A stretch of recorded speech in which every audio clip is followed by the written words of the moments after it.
시간은 하나님 섭리 속의 뜻밖의 만남, 하나님 섭리 속의 뜻밖의 만남이라는 제목으로 우리 함께 말씀의 은혜를 나누겠습니다.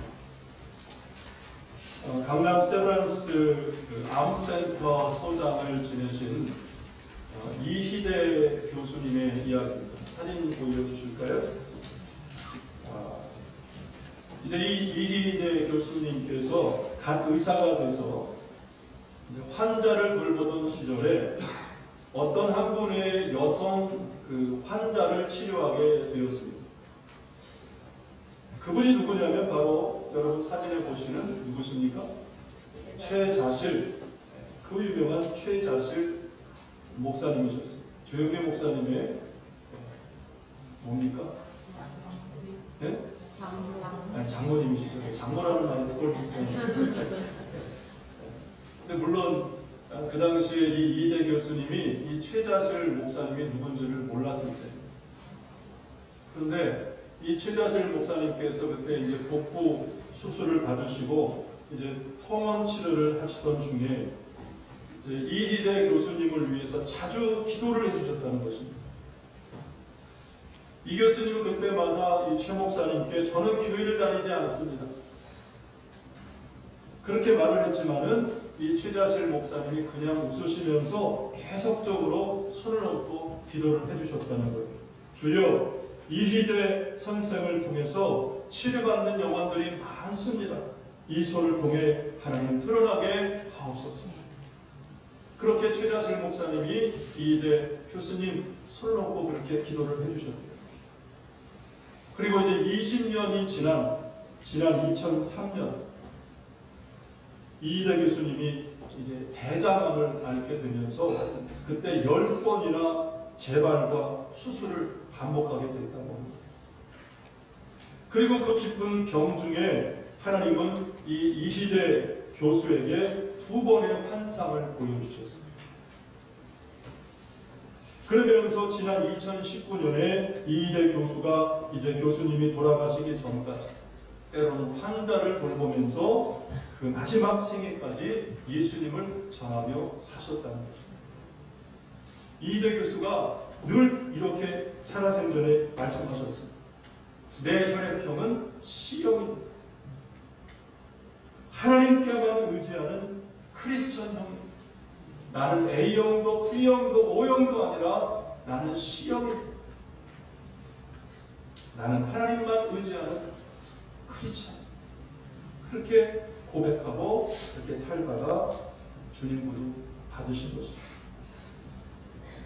여러분, 어떻게 불신자였던 이 교수님이 주님을 만났고 또 어떻게 그 마지막 인생을 주님 영광 위에 살아갔느냐? 바로 이 최자실 목사님과의 만남, 그리고 그분의 축복 기도가 있었기 때문에.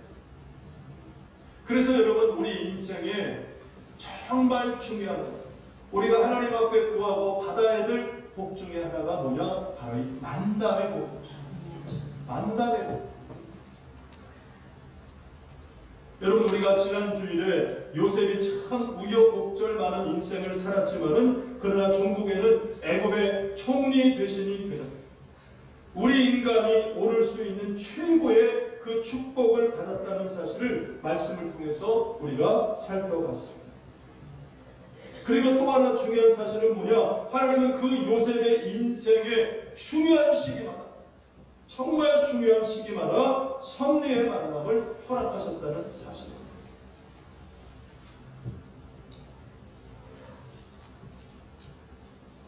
오늘 본문은 바로 그 하나님의 섭리의 만남 시작을 말씀하는데, 자, 하나님은 어떻게 누구에게 이 섭리의 만남을 허락하시느냐?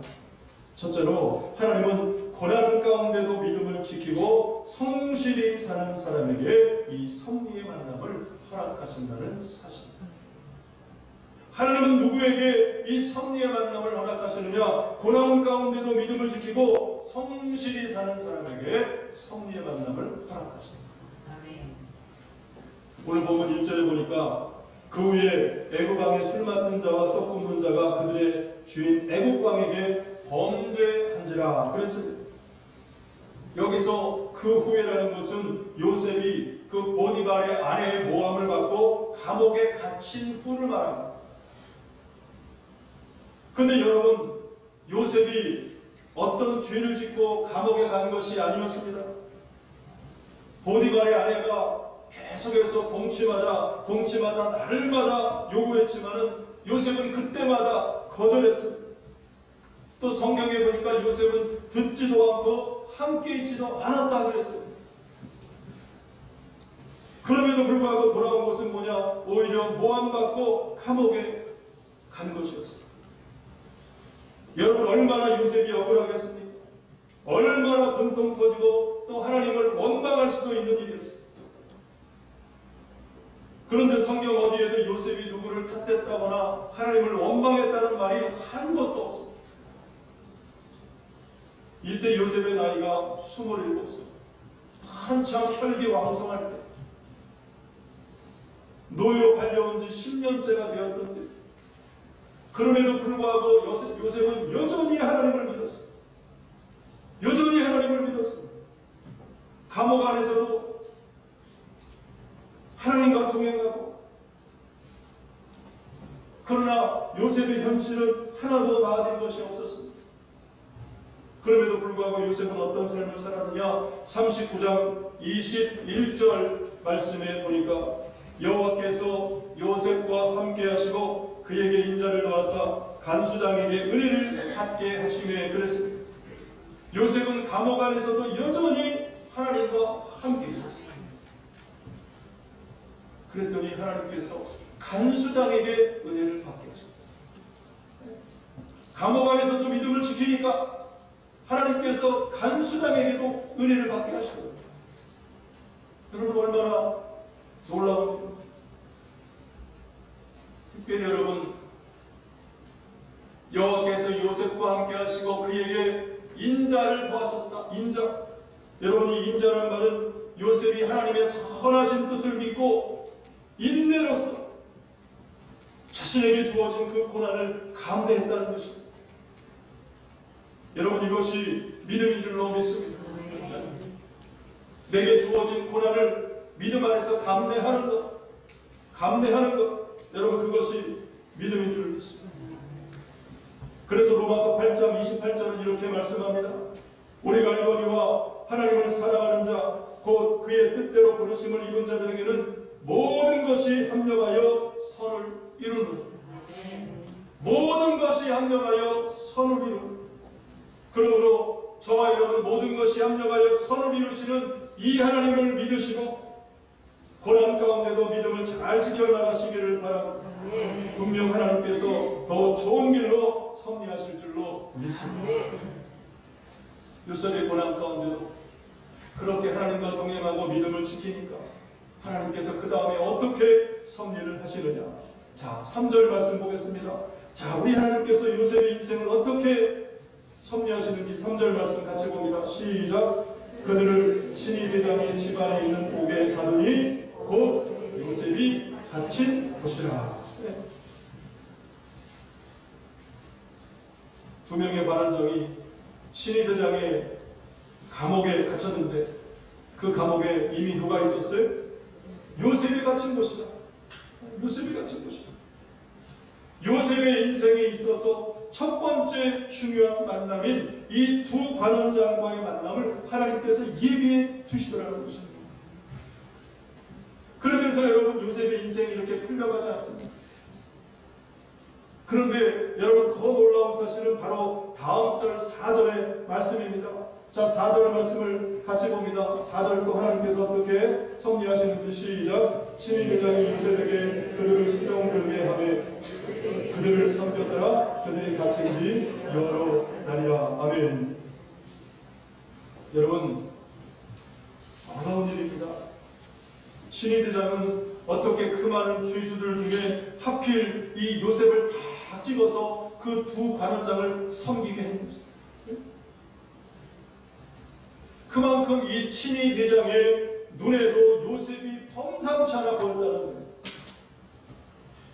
다른 죄수들처럼 감옥 안에서 자신들 신세를 한탄하고 더 거칠어지고 더 무례해진 것이 아니라 오히려 감옥 안에서도 더 밝고 성실하게 생활하는 것을 보면서 친위대장이 그 요셉으로 하여금 다 집어서 너는 이 두 관원장을 섬겨라. 너는 이 두 관원장을 섬겨라. 또 거기 보니까 그들이 갇힌 지 여러 날이라 그랬죠. 얼마 동안인지는 알 수 없지만은 적어도 한동안 요셉은 이 두 명의 관원장들과 꽤 깊은 친분관계를 맺게 되었다는 것입니다. 자, 여러분, 이것이 누구의 섭리입니까? 하나님이 하신 일이, 하나님이 섭리하신 만남이었다는 사실입니다. 여러분, 그러므로 저와 여러분에게 좀 어려운 일이 있고 일이 안 풀리고 고난이 있더라도 여러분 믿음 가운데 더욱 성실히 살아가시기를 바랍니다. 하나님께서 반드시 좋은 길로 인도해 주실 줄로 믿습니다. 저는 미국 유학 시절 동안 참 좀 치열한 삶을 살았던 것 같습니다. 정신없이 막 살았던 것 같아요. 근데 그도 그럴 수밖에 없었던 것이 제가 무슨 뭐 부모님이나 혹은 다른 누구의 서포트를 받을 만한 그런 형편이 아니었어요. 그냥 혼자 스스로 학비 벌고 생활비 벌고 또 렌트비 내고 혼자 다 해결을 해야만 했습니다. 몇 번의 여름은 이렇게 지낼 때도 있었습니다. 이제 여름방학이 돼서 학교는 뉴저지에 있고 또 교회는 뉴욕에 있었는데 교회가 있는 이제 뉴욕으로 옮기게 됐습니다. 그러면서 그 뉴욕에 제가 잘 아는 두 분의 노총각 집사님이 이렇게 두 분이서 사는 그 아파트가 있었어요. 그 집에 머물게 됐어요. 왜냐하면 방세 렌트비를 아껴야 되기 때문에. 그렇게 해서 3개월 모으면 한 1,200불, 1,500불 이렇게 모을 수 있으니까. 그거 모아서 이제 그 다음 학기 학비에 보태야 되기 때문에. 그래서 그 집사님 두 분의 노총각 집사님 집으로 이제 짐을 옮기는데 그 부엌 옆에 그 기둥 옆에 작은 그 공간이 하나 있습니다. 여러분 침낭 아시죠? 침낭 하나 딱 놓으면은 알맞는 그런 공간입니다. 거기다가 이제 짐을 풀어놓고 3개월을 그렇게 지냈어요.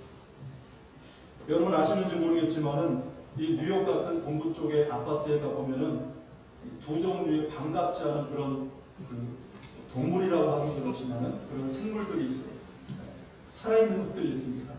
그게 뭐냐? 그것도 아주 많은데 카크로치라고 하는 이 뭡니까? 바퀴벌레.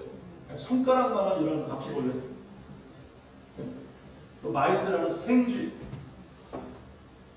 하나만 있어도 견디기 어려운데 이 바퀴벌레하고 생쥐가 얼마나 동부 쪽에 아파트에는 많은지 몰라요. 그러니까 잡아도 끝이 없어요. 잡아도 끝이 없이 계속 나와요. 더구나 여러분 한번 생각해 보십시오. 당시 40 나이에 가까운 두 노총각이 아파트에 살고 있다. 여러분 깨끗하겠습니까? 상상이 가시죠? 먼지는 항상 끼어있죠. 뭐 기름때, 묵은때 어쩌다 한번 밥 먹으면 설거지 하는 채로 그냥 놔두고 그러니 바퀴벌레, 이 생쥐벌레가 없을래야 없을 수 없는 그런 환경입니다. 그럼에도 그나마 저는 누울 수 있는 공간이 있어서 감사했어요. 그러면서 낮 동안에는 또 열심히 나가 돈을 벌었습니다. 할 수 있는 일이라. 그렇다고 저는 교회 일에 소홀하거나 제 기억에 예배를 건너뛰어본 것이 한 번도 없어요.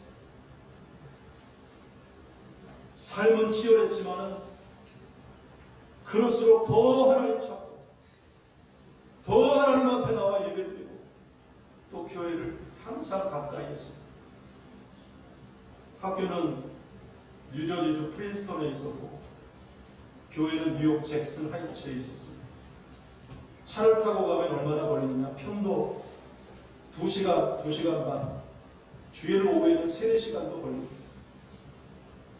편도만 그래요. 편도 한 번 가는데 그래도 그나마 그때 감사한 것은 뭐냐? 이 가스값, 기름값이 쌀 때였거든요. 그래서 1갤런에 제 기억에 96센트, 99센트. 제가 그때 낡은 소나타 차를 타고 다닐 때인데 기름을 가득 넣으면 11불이면 가득 넣었어요. 상상이 안 가죠. 11불이면 15,000원도 안 되는 돈 가지고 기름을 가득 채우는 거예요. 기름값이 싸니까 그나마 교회를 그렇게 다닐 수 있었습니다. 그런 2시간 넘는 왕복 5시간 되는 일을 저는 주일만 간 것이 아니라 새벽 기도는 가지 못하니까 수요 예배도 갔습니다. 학교 수업 마치고 그 오후에 트래픽 뚫고 뉴욕까지 2시간 반 운전하고 갔습니다. 그렇게 찾아간 예배, 드려진 예배 얼마나 기쁘고 은혜가 넘치고 저는 힘을 얻고 집을 다시 돌아올 수 있었어요. 그런 어느 날 담임 목사님이 저를 부르시더라고요. 부르시면서 다짜고짜 이런 말씀을 하시는 거예요. 결혼 안 할 거냐? 내가 중매 줄 테니까 그냥 한번 만나보라.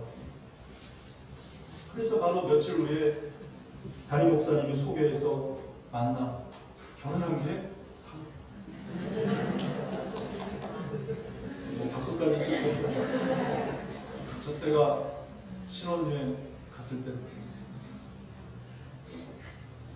그때가 가장 뉴욕 초대교회가 부흥할 때였고 여러분 사실 담임 목사님이 누구를 소개한다는 것이 쉽지 않은 일이잖아요. 책임져야 되기 때문에 아무나 사람을 소개할 수 없는 것인데 하나님의 섭리였고 섭리하신 만남이었고 제게는 큰 축복이 되었습니다. 이제 사진 내리셔도 됩니다.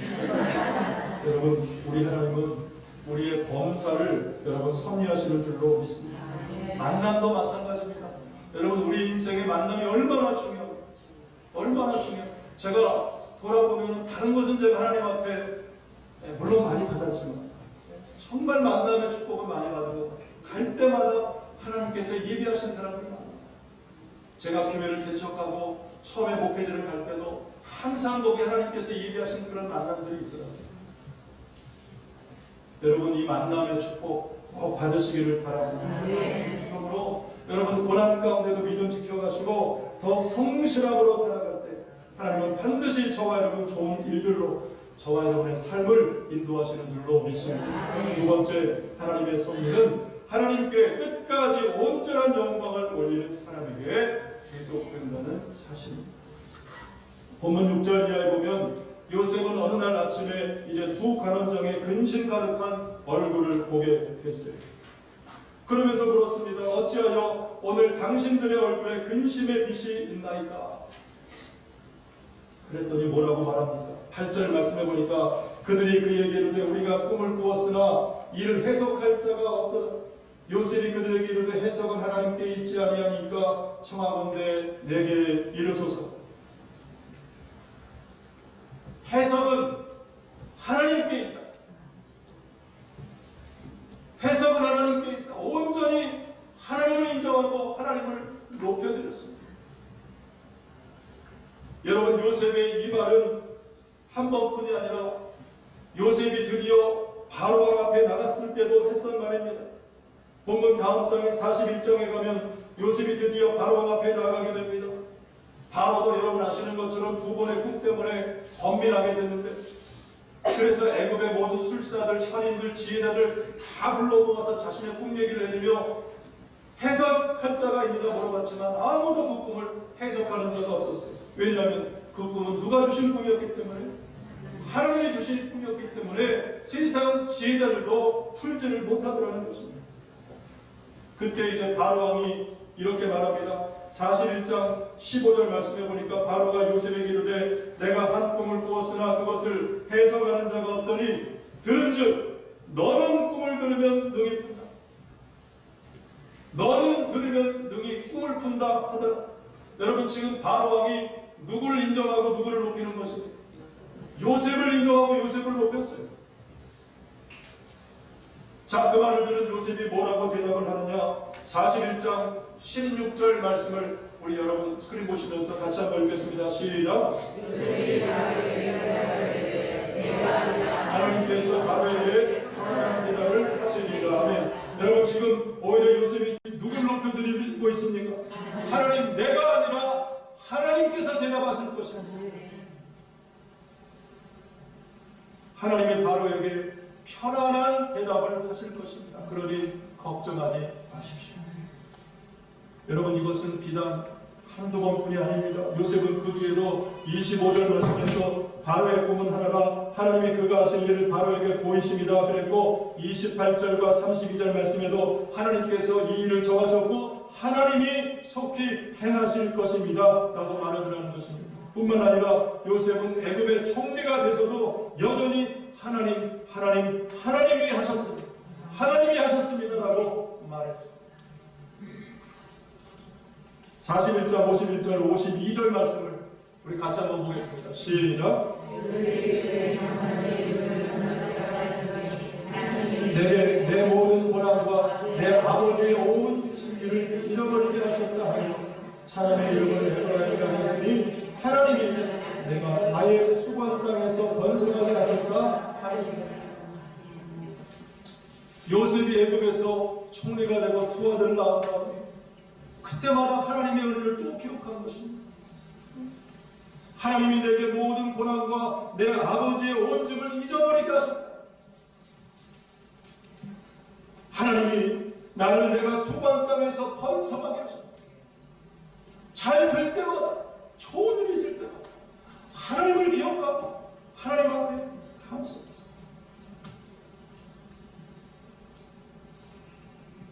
여러분, 그러므로 저와 여러분도 세상 일이 잘 되고 여러분 풀려가고 그래서 사람들에게 인정받고 높아지더라도 여러분 하나님만을 높여드리시기를 바랍니다. 하나님께만 온전한 영광이 되게 하십시오. 그러면 하나님께서 더 놀라운 섭리로 저와 여러분의 삶을 인도하실 줄로 믿습니다. 우리 예수님께서 이 땅에서 보이신 삶의 본도 그랬습니다. 예수님은 오병이어 같은 여러분 많은 사람들이 보고하는 기적을 베푸셨지만 그러나 겸손하셨습니다. 자랑하거나 드러내지 않으셨습니다. 조용히 천국 복음 전하셨고 병자들을 치유하셨습니다. 여러분, 복음서 말씀에 보면 수많은 무리가 예수를 따르더라. 많은 사람들이 예수님이 행하신 기적을 보면서 예수님을 따랐지만 그러나 예수님은 한순간도 사람들의 인기에 영합하지 않으셨습니다. 오히려 그들과 떨어져 홀로 조용히 지내셨고 홀로 조용히 동산에서 하나님과 기도하셨습니다. 마태복음 9장 30절에서 예수님은 두 맹인을 고쳐주시면서 뭐라고 말씀하셨습니까? 삼가 아무에게도 말리지 말라. 삼가 아무에게도 말하지 말라. 또 예수님 뭐라고 하셨어요? 골방에서 은밀한 중에 기도하고 기도도 은밀히 하라. 구제함도 은밀하게 하라. 보물도 이 땅에 쌓아두는 것이 아니라 하나님 나라에 쌓아두는 것이다. 저는 우리 교회 성도들을 보면서 참 감동될 때가 많아요. 하나님 앞에 그렇게 헌신하고 봉사하고 희생하고 하면서도 한 번도 자기 이름 드러내신 분들이 저는 여태껏 못 봤어요. 그냥 묵묵히 누가 알아주든 모르든 그냥 섬기고 충성하시고 희생하시고 볼 때마다 얼마나 감동이 되는지 하나님이 갚으실 줄로 믿습니다. 이제 한 가지 예언하고 마치겠습니다. 주중대사를 지내셨던 그 김하중 장로님이 계십니다. 이 김하중 장로님이 이제 주중대사로 이제 부임하면서 그때 하나님 앞에 한 가지를 놓고 간절히 기도했대요. 그것이 뭐냐면 1000명의 탈북자를 구할 수 있도록 하나님 앞에 기도했습니다. 몇 명이요? 1000명. 하나님 1000명의 탈북자를 후원하게 하옵소서. 그렇게 기도하면서 주중대사로 부임했습니다. 여러분 놀랍지 않습니까? 다른 것도 아니라 중국의 대사로 가는 것입니다. 중국에. 그런데 그 중국의 대사로 있으면서 탈북자를 구원한다는 것은 여러분 대단히 위험한 것입니다. 개인적으로도 위험하고 국가적으로도 엄청난 위험한 일이에요. 그럼에도 불구하고 하나님 앞에 1000명의 탈북자를 구해달라고 기도를 했습니다. 그리고 김하중 장로님이 쓰신 하나님의 대사, 여러분 이 책을 꼭 사서 읽으시면 좋겠어요. 얼마나 놀라운 그 간증들이 많은지 몰라요. 이 책에 보면 이런 부분이 나옵니다. 2008년 통일부 장관으로 임명되어 중국을 떠나면서 나는 영사부 직원들로부터 재임 기간 중에 처리한 탈북자 문제에 관한 현황을 보고받았다. 재임 기간 중에서 2002년 5월부터 2008년 2월까지 5년 9개월 동안 탈북자들이 대사관 영사부에 진입한 건수가 430여 건이었고 한국으로 보낸 탈북자들이 1060명이었다. 나는 이 숫자를 보고 놀라지 않을 수 없었다. 내가 대사로 있는 동안 1000명의 목숨을 구하게 해달라고 간구한 그대로 하나님이 들어주신 것입니다. 나는 보고를 받고 난 다음에 혼자 무릎을 꿇고 기도에 응답해 주신 하나님께 감사의 기도를 드렸다. 여러분 이런 이야기는 이 하나님의 대사라는 책에 보면 너무너무 많습니다. 여러분 어떻게 하나님은 김하중 장로님의 기도에 때마다 응답하셨을까요? 어떻게 때마다 도우셨을까요? 어떻게 때로는 기적도 일어나게 하셨을까요? 오직 하나님 한번 높이니까 하나님 한번 높이니까 하나님께서도 그 김장로님을 높여주시고 하나님께서 섭리하시고 영광 받으시더라고요. 오늘 저와 여러분도 마찬가지입니다. 여러분 하나님을 인정하시고 하나님을 계속적으로 높여드리십시오. 사업이 잘되고 일들이 풀려가고 그래서 사람들에게 인정을 받고 높임을 받을 때도 하나님을 높여드리십시오. 하나님 앞에 끝까지 온전한 영광이 되게 하십시오. 그럴 때 살아계신 하나님께서 저와 여러분의 범사를 섭리하시고 이 땅에 생명이 다하는 순간까지 더 놀라운 축복과 권능의 길로 인도해 주실 줄로 믿습니다. 기도하겠습니다.